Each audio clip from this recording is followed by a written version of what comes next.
3 minutes away from Groundhog Day. Will it be 6 more weeks of winter? Will it be an early spring? What's Punxsutawny Phil going to do? What's he going to say? Will he see his shadow? Let's go to the Punxsutawney Groundhog Club at Nobbler's Gob in Punxsutawney, Pennsylvania, and the director of the Groundhog Club, Katie Donald. Hi, Katie. Hey, how are you doing today? Super. How are you? Welcome to KFGO. Thank you for having me. It's absolutely our pleasure. I imagine you are super busy right now, so thank you very, very much for giving us a couple of minutes. Can you get us up to date on what you're doing, what's going on in Punxsutawney as you're getting ready for tomorrow? Sure. Yeah, absolutely. So right now it's actually snowing pretty substantially, so that's exciting for us. We do like having a snowy Groundhog Day. It makes it the ambiance of the early morning definitely something to see. We are having a virtual Groundhog Day this year.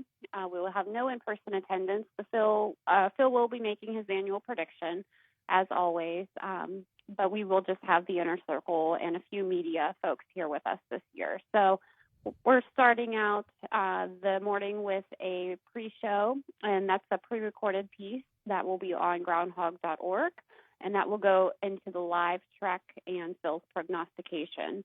So he'll do that around 7:20-ish Eastern Standard Time, like he usually does. So that part's still the same. We're disappointed that we can't have our Phil fans here in Punxsutawney with us, but we'd rather safe than sorry.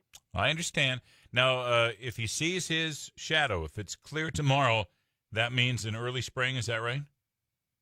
6 more weeks of winter if he sees the shadow. I'm sorry, I got it backwards. 6 more weeks of winter if he sees. So is it supposed to be sunny or cloudy tomorrow? Do you know? I believe it's supposed to be cloudy, but weather here in Pennsylvania changes at the drop of a hat. Yeah, so. It does. I took my first trip out there in 2018. I just can't believe the hillsides. It's just amazing. It's a wonderful, wonderful, beautiful state. Yeah, it is. It's absolutely gorgeous. Punxsutawney is on the western side of Pennsylvania, is it not? That is correct, yep. Yep, okay. So my first guest today was an author, and he happened to live in Philly, and you guys are on the western side. So are you guys Steelers fans in Punxsutawney?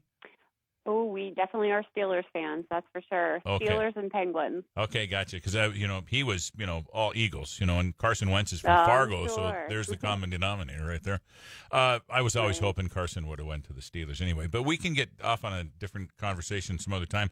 So walk us through what's going to happen tomorrow morning in 13 hours and 40 minutes. It'll be Groundhog Day. What happens tomorrow morning? Is Phil in a special pin? Can you walk us through what you guys do? Sure. So Phil right now is in his burrow, and he is resting for his big day. He'll make his way to Gobbler's Knob through a secret path of tunnels that lead from his burrow to Gobbler's Knob. And he will be there in the morning, and we'll see him whenever the president knocks on his stump door 3 times. The handler, AJ DeRoom, will reach down, pull him out, and hold him up, and then they'll place him on top of the stump. And from when he's on the stump, he'll then communicate in Groundhogese to the president, who's Jeff Lundy, and then they will select the scroll that denotes either 6 more weeks of winter or an early spring, whichever Phil predicts, and the vice president will read that. Boy, what a pomp and circumstance go into this. You said it's AJ is his handler, is that right? Yeah, his handler's name is AJ. And so I see these pictures of this groundhog being held up in the air and stuff, and my cat won't even let me hold her like that. How does he keep from getting bit? So they have a really good relationship. They see each other every day. They spend lots of time together. Phil knows his handler, and he's had multiple handlers in the past, and they always have a special bond. If I were to try to do that, it wouldn't be the same outcome for sure, but they do share an appreciation for each other. Well, that's really cool. So can you take us through a day in the life of Punxsutawney Phil, the groundhog? I imagine he lives the ultimate groundhog life. Does he have special quarters? He absolutely does. Yeah?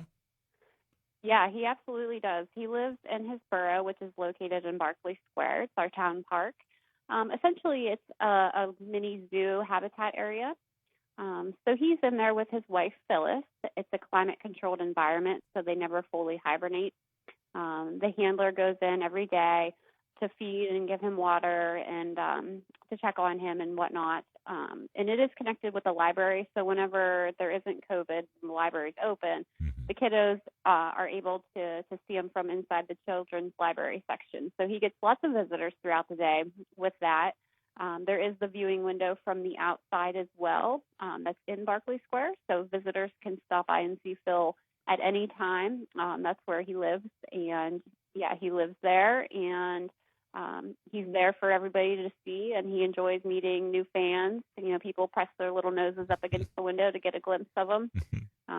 You know, the majority of the days he does spend his time sleeping. He sleeps and eats, and you know, he does appearances. This time of the year, he does sleep a little bit more than usual, but like I said, he doesn't fully hibernate. So he just takes in the day with Phyllis and embraces the people that come and visit.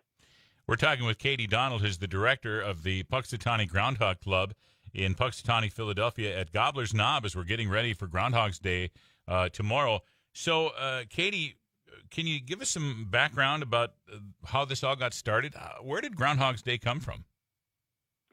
So it's a German holiday, a tradition. It's Candlemas Day, and we've been celebrating it in Punxsutawney for 135 years. This will be the 135th year. So the first settlers to Punxsutawney were Germans, and they brought the tradition over with them. And at that time, it was more focused on the planting season for farmers. That way, farmers knew when it was a good time to plant their crops, so they would be able to sustain, the season coming up ahead. So that was the primary thing that it was about. And it also had a religious component. It was when the clergy would melt down their used candles and make new candles as well, and that always seemed to be the midpoint of winter. So Groundhog Day is the midpoint of winter, and they started the tradition in Germany with a hedgehog, and we obviously don't have hedgehogs here in Punxsutawney, Pennsylvania, so they found the next best thing, and the rest is history. Well, it's absolutely fascinating. Now, are the things that you're talking about, going to see Punxsutawney Phil and the library and your merchants and stuff, are you guys open? So Phil, like I said, you can see him at any time, and it's from the outside. We do have some of our things are open, like our visitor center's been open this weekend. However, we're doing all the restrictions that are put forth by the PA Department of Health and the state of Pennsylvania, so we have capacity limits. Same with all the restaurants located in town.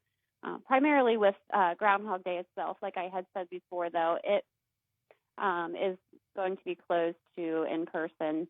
So, we just wanted to make sure everything was safe and, ensure the festivities will go on for 2022. So we're really excited about seeing everybody back next year. Yeah, I bet. And I'm sure like our merchants around here, your merchants around there are probably very disappointed that there won't be the huge crowds for Groundhog's Day tomorrow and all that potential business that might be coming into Punxsutawney. That's a real shame, but hope everybody will continue to hang on and we'll get through this and get everybody vaccinated, because I'm sure there are a ton of people within the sound of my voice who want to go on a trip and they want to go out to Pennsylvania one day and they want to go to Punxsutawney and they want to go to Pittsburgh and Philly and see these places, and they want to get back to normal as soon as they possibly can. So what you're saying is if people do make it out there right now, some things are open within limits. Correct, yeah. Okay. So we're out encouraging it. We have seen a few of our folks that come every year. It's their tradition.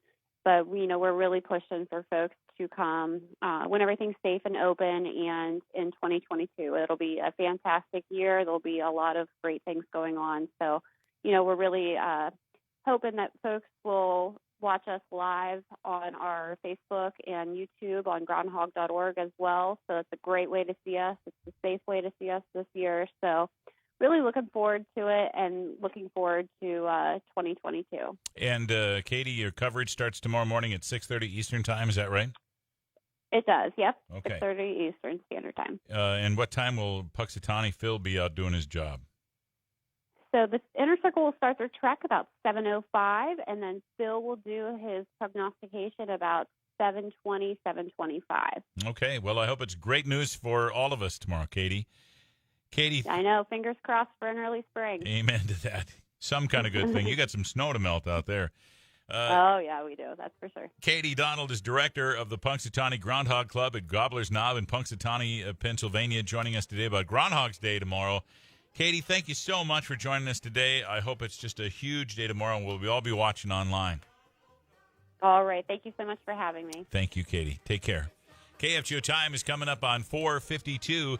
You're listening to The Drive with Dan Michaels on the Mighty 790 and 104.7 FM KFGO.